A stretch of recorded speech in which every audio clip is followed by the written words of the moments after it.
विद्यार्थी मित्रांनो नमस्कार. या व्हिडिओच्या आधी आपण सिमिलर सर्ट्स और लाईक सर्ट्स पाहिले. या व्हिडिओमध्ये आपल्याला सर्टला सिम्पलेस्ट फॉर्म मध्ये कन्वर्शन करायचं आहे. सो सिम्पलेस्ट फॉर्म काय असतो, जो आपला रॅडिकँड आहे ना त्याचे आपण फॅक्टर पाडून एक फॅक्टर हा कोणत्या तरी स्क्वेअरचा असेल किंवा तो क्यूबिक असेल किंवा जसं आपल्याला गणित दिले त्या पद्धतीने आपण त्याचे फॅक्टर पाडायचे. आता या ठिकाणी √80 दिलंय.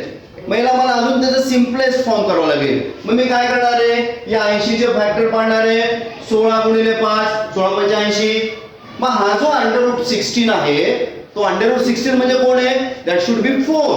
सो हा जो 16 आहे हा बाहेर आल्यावर तो 4 येणार आहे आणि हा √5 जशाला तसा. So √18 becomes 4√5. This is the simplest form. अजून एक आपण त्याचं उदाहरण घेऊया. So 7 × √48 minus √27 minus √3.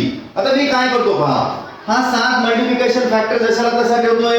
हे जे 48 आहे त्याला 16 गुणिले 3 लिहितो, 16 48 मायनस हे 27 आहे त्याला 9 गुणिले 3 लिहितो आणि हा ऑलरेडी 3 इज अ प्राइम, त्याचे फॅक्टर पडणार नाही, तो ऍज इट इज राहणार आहे. आता इकडे पहा, हा जो √16 आहे तो आपला 4 म्हणून बाहेर येईल.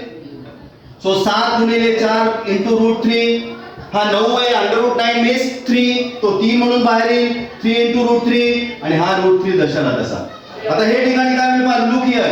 √3 इकडे पण आहे, √3 इकडे पण आहे, √3 इकडे पण आहे. मग आपण त्या √3 ला कॉमन काढूया. सो √3. आता इकडे काय राहिले पहा, 7 गुणिले 4 7 चोक. लुक हियर, आय जस्ट ही स्टेप इकडे घेतो मी. 7 गुणिले 4 7 चोक 28. आपण √3 कॉमन काढले.